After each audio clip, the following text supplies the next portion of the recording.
Hey everybody, it's Mr. Wagstaff. Crazy stuff to talk about today. We're continuing our unit on challenges to American ideals, specifically the challenges that African Americans have experienced in the United States up through the Civil Rights Movement and some of the modern day issues.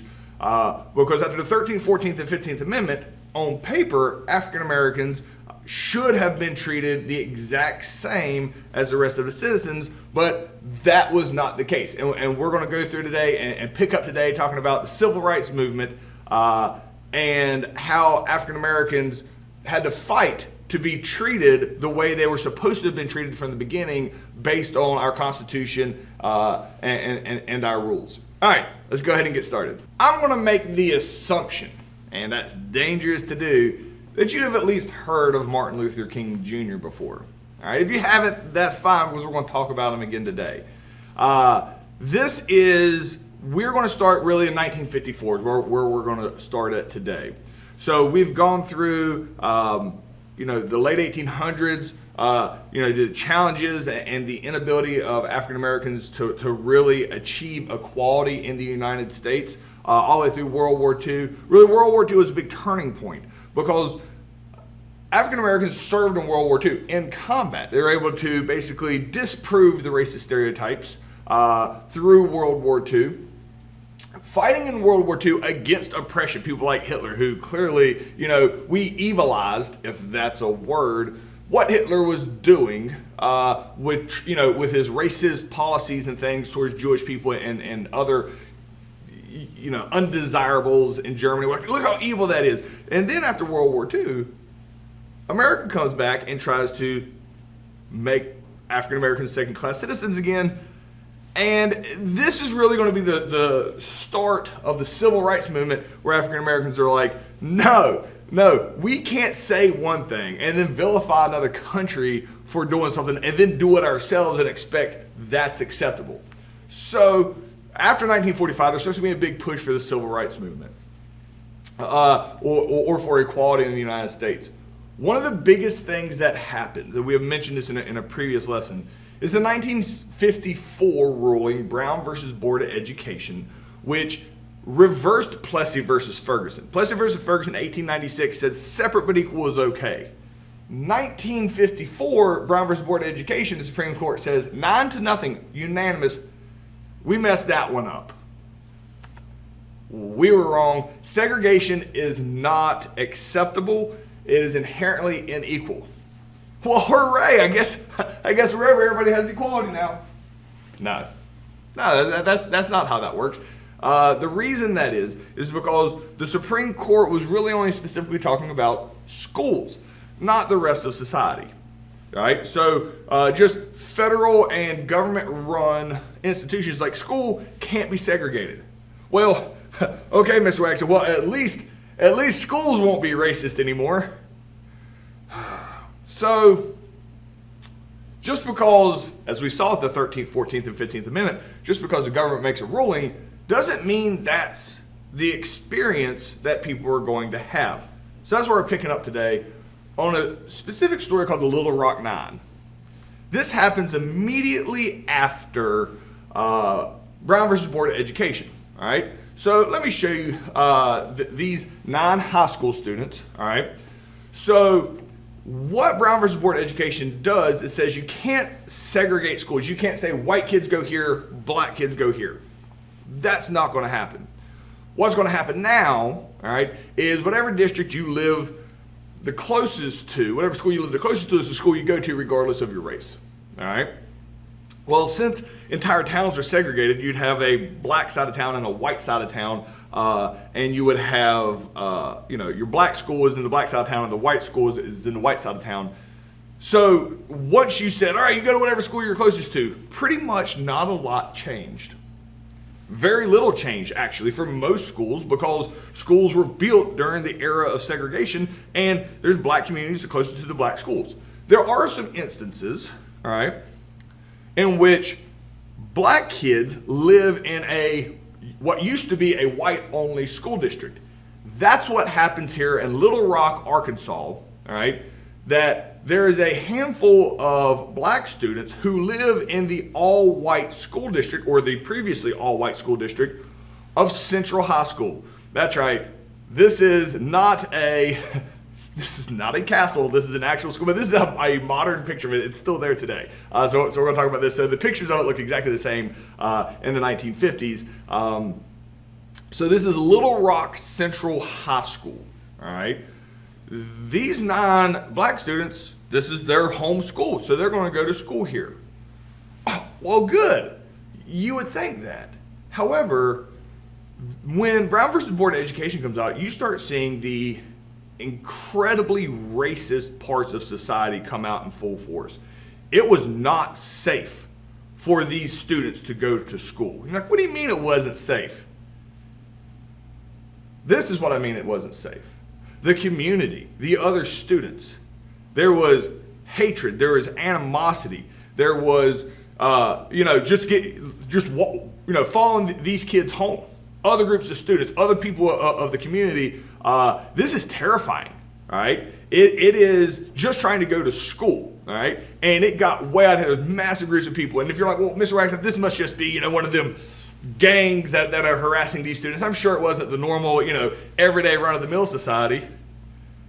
Nah, it was, the community would show up and basically surround the school and refuse to let these black students into Little Rock. Or it was so insane that it was an absolute safety concern, as these students are trying to go to school and the community won't let them because they're black. The law says they get to go to this school. The community says, no, they're not. Purely for racist reasons, all right?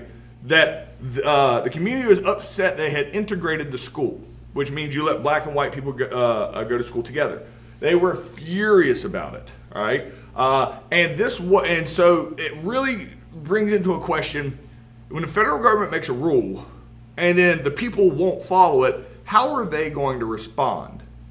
Now, before we get into that, the question here is, why was Brown versus Board of Education ruling such a big deal for places like Little Rock, Arkansas at Central High School, at that specific location, but most schools basically didn't change at all? Like, why was it? This is a huge ruling, but most schools didn't change at all. But then there's places like Little Rock, Arkansas at Central High School where it is a big deal. Why is that? We kind of discussed the different groups or the segregated parts of towns and their individual school districts. So go through, answer that completely. Pause me if you need to, and we're going to move on. So back to the question of, what do you do in this situation when there's an entire group of people who refuse to follow federal law? The federal law, the Supreme Court has said unconstitutional, throws it out. The law is you go to every school that you're closest to. Well, the president at the time when this is happening is Dwight Eisenhower, all right? Dwight Eisenhower is extremely famous because he was the head general in World War II. He was actually he was the supreme Allied commander. He wasn't just over American forces in Europe. He was over all the other countries' forces as well. So it should be noted, because you don't want to always say good guy and bad guy. While what Eisenhower is going to do, the lasting legacy here is a positive on how he is going to handle this. He was very upset. I say upset. He really didn't like the fact that he had to get involved in this, because integration was a very divisive issue at the time. So he was kind of grumpy that he was forced as the president to get involved in this Central High School in Little Rock, Arkansas situation. But when he does decide to get involved, he don't just give them a stern talking to. Dwight Eisenhower sends in the paratroopers. I had to make sure that, which it didn't. They drove down there. They didn't jump out of an airplane, even though they're paratroopers. Anyway, he sends in the military and says, nah, these kids are going to school. We will enforce the federal law. Federal law is these kids get to go to school, so they send the troops down there. This is a picture of that same high school. It looks exactly the same today. In 1957, that they are surrounding, with live ammunition, bayonets. They are not playing around. they're going to shut down this school, basically stop the community from shutting down the school. They're going to secure the school, I should say, and allow these students to show up and go to school. So he sends in the paratroopers to basically secure the school. So the school now is secure. Well, the community, and this is how crazy it was. They're like, fine, we won't catch these kids at the school. Like, what you mean catch them? No, it was their lives were actually in danger. The Little Rock Nine, these 9 African American students trying to go to school. So much so, the military, they didn't ride the bus to school. They literally, at their houses every day, the military would show up and pick them up from their homes and drive them basically, however many blocks away to school because it was too dangerous to walk over what could happen to them walking to school. These kids just want to go to school, all right? And imagine that. Imagine being a high schooler. Imagine that you are just wanting to go to school, but you're terrified for your life to go to school. You probably don't want to go to school every day. But you also realize there's an entire community of African Americans around the entire country watching this unfold. And we're going to talk about that here in a minute as well. That you have a responsibility, a symbol that you have to go to school. You can't just be like, I'm sick, I don't want to go to school. It's got to be, you think you don't like going to school. Imagine worrying if you're going to die as you go to school because of your skin color. So they load them up at their houses. They take them to school, all right? And you can see the herds of people up there behind this tree up at the schoolhouse steps trying to steal. Even when the troops show up, it's not like people stand down. They are still trying to stop them from coming into the school. It is so intense, all right, that this is what it ends up looking like when they go into school. They have to clear out the public. And this isn't like for a week or two. This is for months and months and months that they have to clear the people out in order just to allow these 9 students to go to class. I mean, just imagine your focus in class of like, oh my gosh, like what is happening? And then at the end of the day, it looks exactly the same as they're coming out. The troops have to be here to allow them to come out of the building in order to get back into the military vehicles in order to get them home safely. Now, the Little Rock Nine, and all 9 of these students, if I'm not mistaken, graduated. I believe that they almost had perfect attendance the entire time, like all 4 years. What's interesting, the lasting impact of this, is there is a new piece of technology that has come out that is really going to galvanize the nation. It's television. By the 1950s, people had television in their homes. Black people saw there was this push for integration on TV. They also saw, oh my gosh, the federal government is actually stepping up and helping us out. The fact that the civil rights movement and the Little Rock Nine, it plays out on television, is empowering the African Americans to realize, okay, now is probably the time when we need to stand up for ourselves because we can see it. We can get our story out there through the medium of TV. All right, TV ends up being a huge part of the civil rights movement. But the fact that the Little Rock Nine situation played out on television, and that black communities watched this and saw what had happened and that it was a win for the African American community, did a ton to help further this idea that it is time to stand up and demand equal rights, and demand, just like they did of Eisenhower, that the federal government enforce these laws that have been in the Constitution for a long time, like the 14th Amendment, that everybody's equal. African Americans aren't being treated as equal, and television helps motivate the African American community at the very beginning of the civil rights movement that, hey, it is time to unify and do this because we can get our message out to the rest of the country. So the question here is how did the fact that the Little Rock Nine situation played out on TV start to change the view of this civil rights movement? Like, how did that affect the African American community at the time? So answer that, completely, and we're moving on. All right, so I started this lesson by asking you, or assuming that you had heard of Martin Luther King Jr. I'm going to also assume that if you have heard of Martin Luther King Jr., you've probably heard of Rosa Parks. All right, let me explain what happens here with Rosa Parks.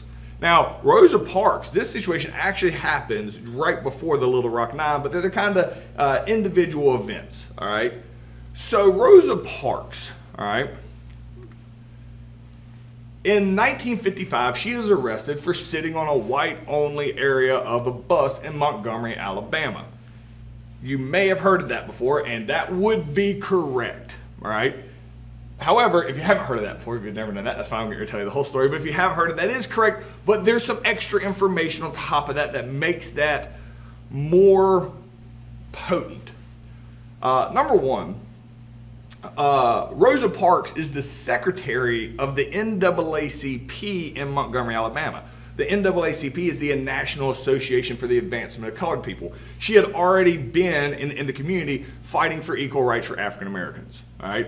Now, not surprising, in Montgomery, Alabama, African Americans fighting for African American rights, as we've kind of seen with the Little Rock Nine and the reaction of a lot of the white public, she probably gets a lot of hostility towards her, all right, especially by white people that are racist in the South, which there were plenty of them. There's plenty of white people that were not racist. I should clarify that. But there were a lot of white people that were very racist and wanted to keep black people in a second-class position.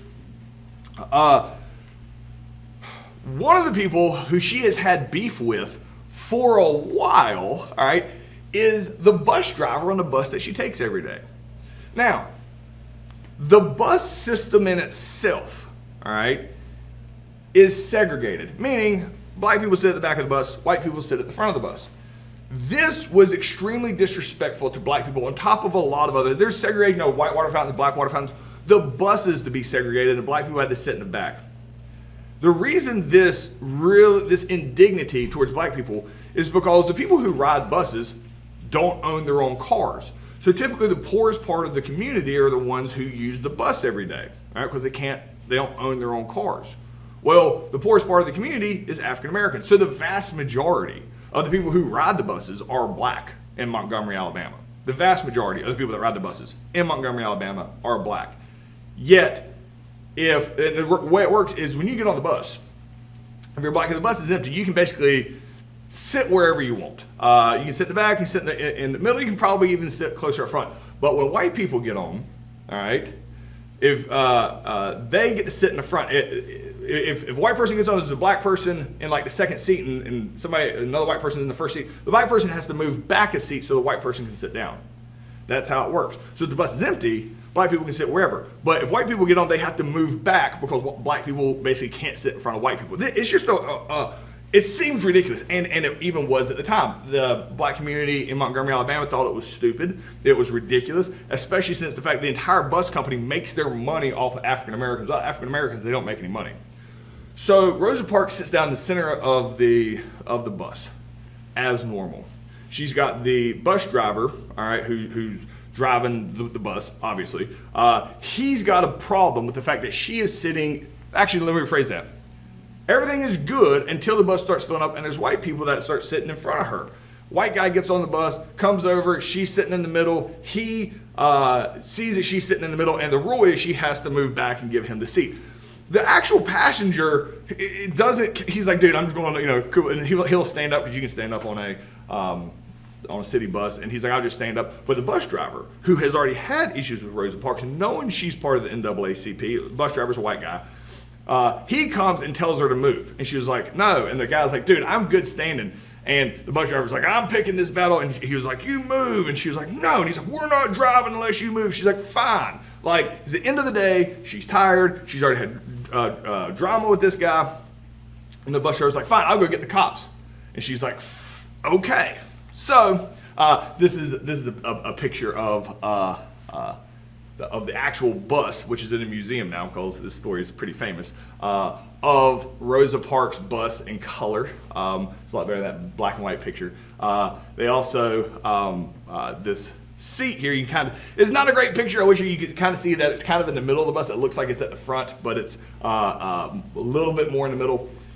Anyway, so the driver gets off the bus to go find a police officer. There's no cell phones or anything. To find a police officer. The rest of the bus is like, oh gosh, I just want to go where I'm going. So basically everybody gets up and leaves. Now Rosa Parks is sitting next to another African American who's sitting next to her, and then across the aisle there's two more African Americans. And basically because she said, I'm not leaving, the other three don't either.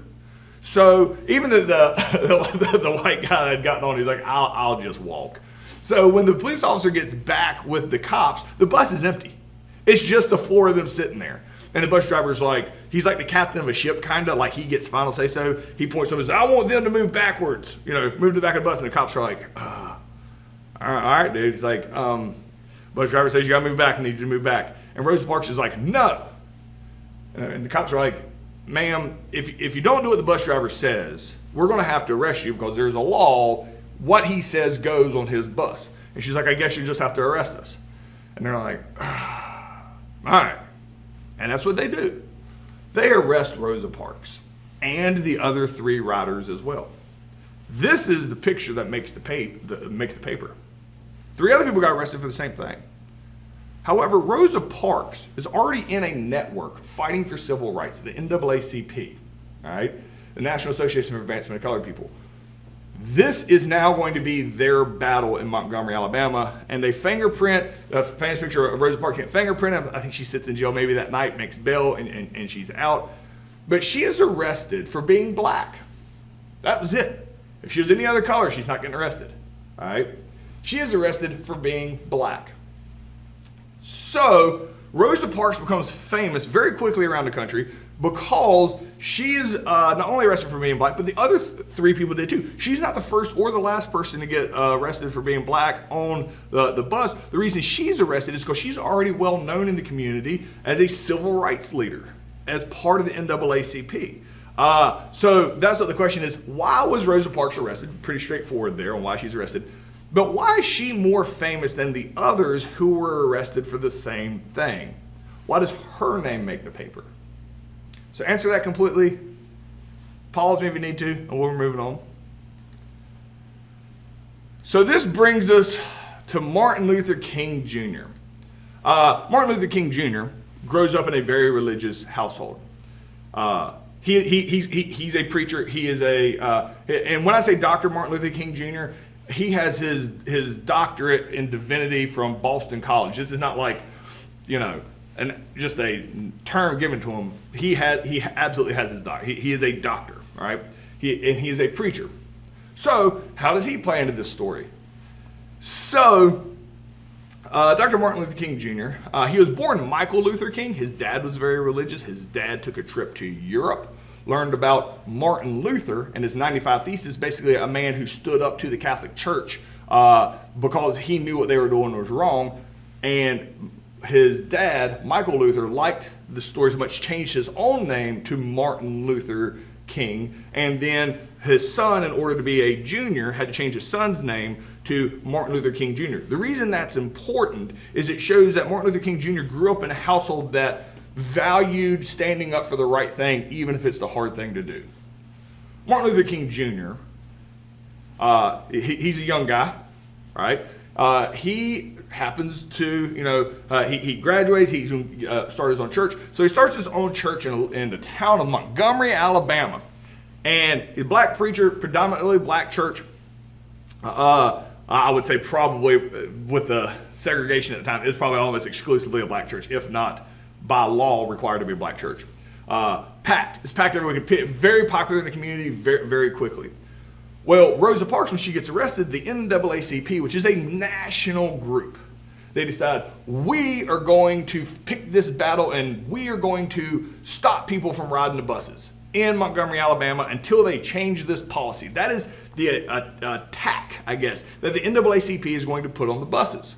So they bring in all these New York NAACP lawyers and stuff down to Montgomery, Alabama to organize the black community in Montgomery, Alabama to not ride the buses, all right?